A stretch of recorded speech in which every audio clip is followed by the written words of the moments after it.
and asked if I would be willing to carry the Sunday morning services on the off chance that things might delay his return and make it impossible for him to be here. So it's probably good that with Jeanette away and with Dean perhaps just kind of getting in from a week away, that at least one of our ministers is here this morning. But I also think that maybe the text was one that seems appropriate for the feminine part of the ministerial staff to handle, because it is a story about two women. It is also a story about the discrepancies that exist between those who have and those who do not, and those who have influence and those who can speak for them. You know, one of these persons is rich or well off, the other is poor. Mark wants us to see that difference and to see how Jesus deals with those differences. It's also a stylized story, which is somewhat characteristic of many stories in the Gospel of Mark, where a story is interrupted or split by an intervening story to set up that kind of balance. In this case, Jesus is first approached by the father of a gravely ill young woman. She's 12, but in her father's eyes, she is his precious little child. And so he will do whatever he can and go wherever he can go and approach whoever may be able to offer a word or a touch or healing hope. On the way to help, Jesus is interrupted by another woman who is also in need of help. And he delays his journey at least long enough to address the concerns of this second woman. These are not just two simple stories accidentally connected. They're carefully constructed, and the details of the story reveal what the meaning is embedded in them. The daughter of Jairus is a woman of privilege, or a child of privilege. She's probably lived in some comfort. Her father is a ruler of the synagogue, the text tells us, one of the probably powerful and wealthy of the community. She has an advocate in her father, someone who can approach Jesus kind of within the bounds of social propriety and for whom Jesus would respond, and the crowds would certainly encourage Jesus' response. In contrast, the woman with the hemorrhage has suffered for 12 years. Her future has been spent, yet she too is a daughter of Israel, but she's nameless and at this point in the story destitute, and she has no one to speak for her. The question really that is posed is, will Jesus allow himself to be bothered by this face in the crowd while on an important errand on behalf of the rich and famous? We know as the story unfolds that Jesus makes no such distinctions. But it's interesting to see, you know, kind of the story within the story. Dr. Delbert Smith was in the office earlier this week. He volunteers with Thelma Walter putting together our bulletins, and I had occasion to ask him if his medical studies had included any study on the sort of history of medical practice that might give me some insight as to what kind of medical care this woman might have received in first century Palestine.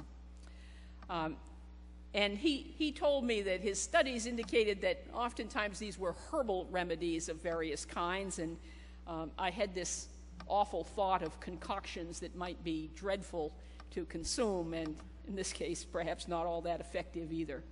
But it led me to want to learn a little bit more, and I came across a sermon published a number of years ago that kind of approaches this text from the woman's perspective. And so I want to share portions of that with you this morning. About the rabbi. A man claimed that he was once blind but could now see after this rabbi from Galilee had touched his eyes. She'd heard another man tell her that he had been paralyzed until the man named Jesus had told him to pick up his pallet and walk, and he had been miraculously cured. Someone else had showed her his hands and told her that he had once been scarred by leprosy.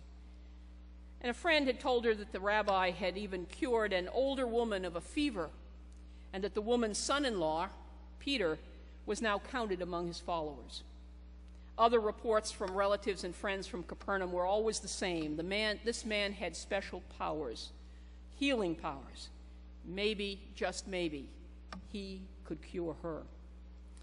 He wasn't hard to find. Word traveled quickly wherever he traveled, and crowds gathered around him. All you had to do was look about and look for a large crowd, and undoubtedly Jesus was there in the forefront or the midst of them.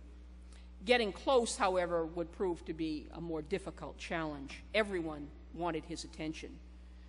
She wondered how she might get near enough that he might notice her. She wasn't strong. People weren't going to step aside and allow her to approach. And then in all the commotion of the crowd, she heard the news that the leader of the synagogue's daughter was sick, deathly sick. She wasn't sure what actions that Jesus would take. She knew that Jairus was an important man and had prestige and money, and everyone respected him, and everyone would want the rabbi certainly to rush to his home to respond to the healing needs of this young child.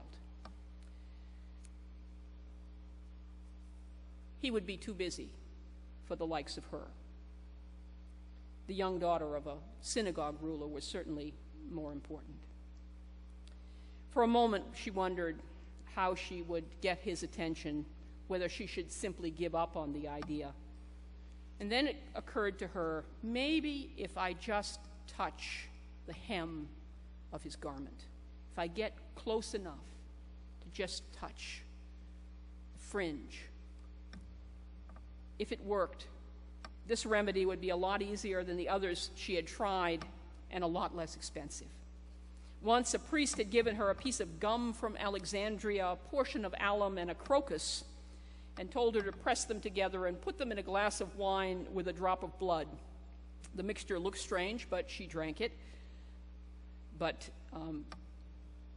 it didn't work the miracle she had hoped. Another holy man gave her 3 pints of Persian onions to boil in wine. And when she drank it, he said, "Arise from thy flux." The cocktail tasted sweet, but the bleeding continued. Another man led her to the corner of 2 intersecting streets. He asked her several questions, which was nice. It had been a long time since anyone had asked her to tell her story, and she was feeling very lonely and isolated. But while she was talking, another man sneaked up behind her and yelled, "Arise from thy flux." Startled, she jumped and then realized that the questions were just part of the ceremony to distract her. The holy man was not really interested in her story, and the cure did not work. On the advice of a friend, she fed a white she-donkey barleycorn, returned to the stall later that evening and removed the half-digested kernels of corn from the droppings of the animal and carried it with her in a pouch for several days. But the bleeding continued. After trying all of these remedies, and these were remedies that were suggested in various texts of the time, after seeking help from all of the doctors that were recommended to her, she was no better and her resources were completely depleted. She had once been a woman of some means, but now she was nearly penniless. The doctors were expensive, but not very effective. They had an unlimited number of ideas, but their ideas only depleted her purse, and her suffering continued. Jairus could afford to bring this traveling rabbi to his house, but she could not. And so she decides to place herself at a point where she can get into the crowd and then reach out to touch his garment. And indeed, that is what she does. As the rabbi Jesus walks by, a crack in the crowd appears. She is within reach. She reaches out her hand, and for a brief moment, time stopped for both Jesus and the woman. At the moment when she touched his garment, she could feel healing power course through her body, and she knew that she was healed. Jesus also